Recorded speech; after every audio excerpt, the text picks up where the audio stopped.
Greetings and welcome to this week's episode of UC Weekly News. I'm your host, David Danto. And last week I had a conversation with my partner, Dave Michels, about his experiences at the RingCentral Analyst event. So let me play that for you now. Stand by. Here it is. Dave, where are you now?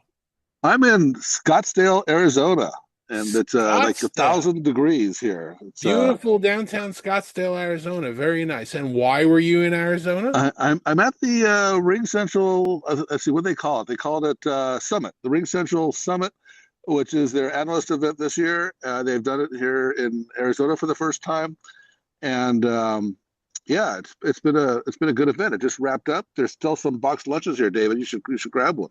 I don't know if you can get it through the airplane across country, and you're probably flying back to Europe anyway. I know you missed the Ring Central event last year, but you were at a number of them before. How does this rate compared in your own experience? Is this a good event, or? I have to say this was a good event, and I think it's partly because I missed it last year. I think I've been to every Ring Central analyst event, but last year, and so maybe it's because I missed it, maybe not. But there's just a lot changing here, and it was good to see all these people here. There's a lot in motion at Ring Central, more than I had realized, and I thought I knew everything about Ring Central. Okay, so what does Ring Central do nowadays? What's tell us about everything that's included in their packages of what they do. Well, they obviously do voice, and the best thing about their voice solution is that they still talk about it and they're still proud of it. So, voice first company, and it's been surprising and kind of interesting to watch this company evolve over the years. And you've been along for the ride, David. I mean, it's they started off as strictly voice, and I don't remember the years, but they bought Clip, and and they got into messaging. Then they built their own video suite, and then they bought the assets from Hopin, and they got into events, and then they developed their own contact center. So they keep on expanding the portfolio, and they've got a lot going on. It's a pretty complete story, but the voice first. They're very proud Voice of that. first. I love Yeah. voice first. So did they talk about how they're doing, their results, their earnings? What's going You on? know, and so it's funny because a lot of times you're at an analyst event, and the way the timing lines up is you're during a quiet period and they can't talk about it. So they just announced their results a week or two ago, something like that. And so yeah, they're doing great. The total revenue was at I think 2.5 billion, up 5%. Increased what their share repurchase authorization. Subscription revenue is growing. I think it was 6% year over year. Just a lot of good stats. They've got a good story coming together. So they got the story coming together, and they got the results to prove that it's working. Okay, so how did the analysts that were there kind of take the portfolio? It felt a little more focused? Did it feel still all over the place? What was your experience of it, and their experiences of it? Yeah, I think it was really interesting that pretty diverse set of analysts here, and so you had, like I said, because the portfolios evolved so much. But I think what's coming together here is there was a much more clear vision around their portfolio. And of course, David, you're going to love this part. AI was a big part of the story, but they have a tagline, and I like it. It's one agentic AI platform, every interaction, unlimited outcomes, and they're delivering on that. They've got a pretty good story around their AI. We'll get into that a little more here, but just kind of high level. I would say, we all know that UCaaS has kind of matured and there's a lot more energy at CCaaS. And so we're seeing that here at this event. There was a lot of CX focus. But at the same time, because of products like AIR, AI Receptionist, we're seeing a lot of excitement around the UCaaS portfolio too. So what's interesting too is that they're going at it a different way. They've made EX, their UC suite, part of their CX story, where a lot of UCaaS companies are really trying to revamp around CX and CCaaS. They've actually made, hey, we have a great CX story, and UCaaS or EX is part of that. And a good example of that is the customer engagement suite that they launched right on December, I think it was last year. That has like an informal contact center. So they're really bringing together a lot of their assets pretty nicely. So I think the story is coming together, and I like the clarity that I'm hearing here. Okay. Well, what about the people? The same faces, different faces? What's going on there? That's a whole nother chapter, David. There's a lot of new faces here, and a lot of these faces are old faces because they're boomerangs. And I think this kind of goes back to another drama about a year ago, almost exactly a Drama year in our ago. industry? No, Yeah, come on. uh, RingCentral's had a little bit of trouble. Vlad is the CEO, but he's been trying to hire a president, and he's had a few misfires that didn't work out the way he wanted it to. And about a year ago, he promoted internally Kira, and Kira's done the Enterprise Connect keynotes recently, and promoted Kira. And I think a year into the role, I really think that RingCentral is changing under her leadership, and I think it's really for the positive. I think she's because she's an insider, where the others were all external hires.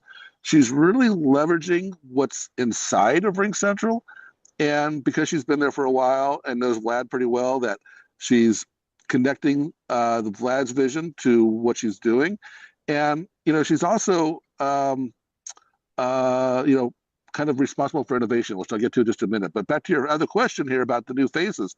Kira, I think, is responsible for attracting a lot of impressive talent. So just kind of go through a quick list here.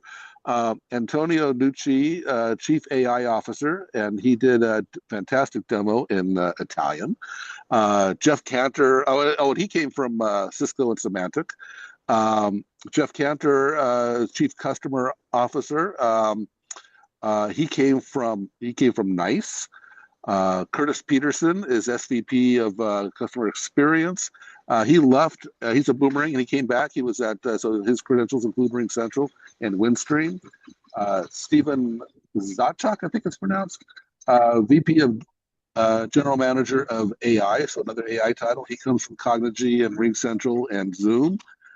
Joe Farner, GM of Air, the AI receptionist product I mentioned. He comes from Twitter. Ali Torre, GM of SVP Conversational AI. He comes from Salesforce. So a lot of impressive names on the roster here, and they've all been here within, all hired mostly about a year ago, but they've all been here about a year. Some of them are actually brand new. Wait a minute, you left out our friend, the Queen of Meetings, the Queen of Video. Well, yeah, that's not the past year, but yeah, actually, Kirsten was here, of course, and I've got some updates for you coming up here. But she came from the Hopin acquisition, so she's been on board for a few years, but she's doing great. And in fact, if you want, well, we'll get to that in just a minute here. Okay. But I just want to wrap up this thought with. I think that the friction's being removed. I think that things are more empowered here at RingCentral, and I feel that there's just a lot more excitement. Okay. So why did it take a circuitous route to bring her back to be the president? Why wasn't it Yeah, that's an direct? interesting role, interesting question. But I think it's kind of one of those things about hindsight is 2020. But to be fair, you could argue that the time is right now for Kristen because of her CIO, Chief Innovation Officer background. There's an argument that prior maybe the focus was more around execution, but right now with AI disrupting everything, it's really all about innovation. So she's in the right place now, and I'm really happy for her. Okay, terrific. So what did you learn about in terms of what they're doing now, their new products, their solutions, their old products? What'd you learn? Yeah, well, we're just before Enterprise Connect, so we got a little bit of preview of some of the things announcements there. So I can't share that just yet. I can tell you that AIR, the AI receptionist I already mentioned twice already, is a big part of the story, and I think that's just going to keep on getting better. They've got AIR has turned into like three products. They got AIR for automation, AVA for assistance, AVA, and ACE for insights. And so you got three new AI-powered suites that are really powering the RingCentral future. And I think this is really how we're seeing UCaaS evolve, I mentioned earlier. And it's a good story. They're really getting the AI story together. Now, the stuff that you're going to be interested about, and what Kristen was talking about, was they've renamed RC Video. It's now AI Meetings. I know you're not going to like that title, but it's now AI Meetings. That includes meetings, webinar rooms, and events. And they're These are my also AI snacks, and I've yeah, got my AI shirt on. And there you go. There you go. they're also getting traction. We've seen so many companies try this. They're actually getting traction though with rooms as a service. And one of my frustrations with their room solution is they've had kind of limited hardware choices, but I think that's going to change here soon. Stay tuned. And I think that Kristen's been putting a really good focus on quality of the experience, and they've done some really clever stuff. Like in the meetings now, when you're in presentation mode, you can see things like emojis and chats, and I think that's kind of a helps the speaker kind of connect more with the audience. They were also using their event software here, which I really like that because it's so much nicer to grab a screenshot off your laptop than trying to take a picture and get it in your notes later, which I've never seem to manage to do. Now, why wasn't RingCentral at some point using a different service for video, and then they've switched back to their own homegrown one? Yeah, well, you know exactly what you're asking there, but yeah, they had a long history. That's the problem with our industry is that you start off with partnerings and then eventually you end up as competitors. But yeah, they had a really strong partnership with Zoom for a long time. That then they built their own video solution. They had a strong partnership with NICE, and then they built their own contact center solution. That's just the nature of our industry. And I think it's been important for RingCentral to do that, and I think they're getting momentum with a more complete suite. So, and of course, Zoom has done the same thing. They've gone into UCaaS, and NICE has gone into UCaaS. So it's just the nature of the industry. So they were all different slices of the same pie, and now it's all different pies that they're all trying to, Yeah, own the but world. RingCentral is voice first. They're Zoom is associated with meetings first, and NICE is associated with CX first. So Zoom is AI first. I think actually they're all uh, AI first now, but yeah, they're all AI first. that's another story. But you haven't mentioned that one other name, the blue guys, the Avaya name. Red guys. Red guys. I don't know. Sorry, They changed their blue color. I blue is heard. Nortelia. I get them confused. Yeah, but it was actually here at this event. I'm going to say 3, 4 years ago, maybe longer, when they announced a Avaya partnership and the Avaya Cloud Office (ACO).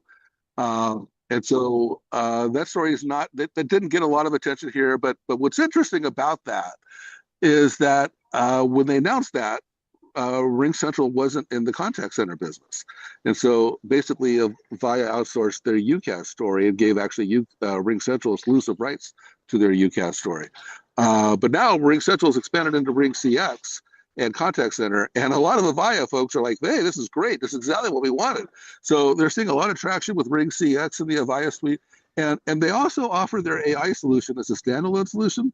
So they're actually making it available to a Avaya base that has Avaya as a PBX still.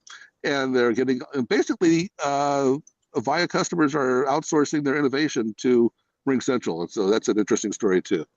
That is an interesting story. Although partnerships with Avaya tend to not have happy endings for a long time, so it'll be interesting to keep an eye on that, and Well, hopefully this they doesn't had change. happy endings for 60 years, and it's just the last 20 or so that's been a problem. So it was worth your time going there. Yeah, it was a good event, and I think the analysts were generally pleased with what they heard, and the leadership team was available. Even Vlad himself showed up for one panel, and so it was overall a great event and a great location. All right, so if you were telling somebody what is the RingCentral story while the elevator is going down, the elevator or the escalator pitch, what is your takeaway? What's the RingCentral other than voice first? What's the RingCentral story? I think the RingCentral story is basically they're reimagining collaboration with an AI first lens and delivering on it. Because as you pointed out, a lot of companies are saying this. Some companies aren't doing it as well, and some companies are doing it better. And RingCentral's got this pretty well thought out. They've got a pretty strong story. I really like that they have so many elements. So obviously the UCaaS and CCaaS pieces, but the events piece I think is really important, and the video and the room systems. The story is really coming together, and I really like a lot of it. They did some great demos.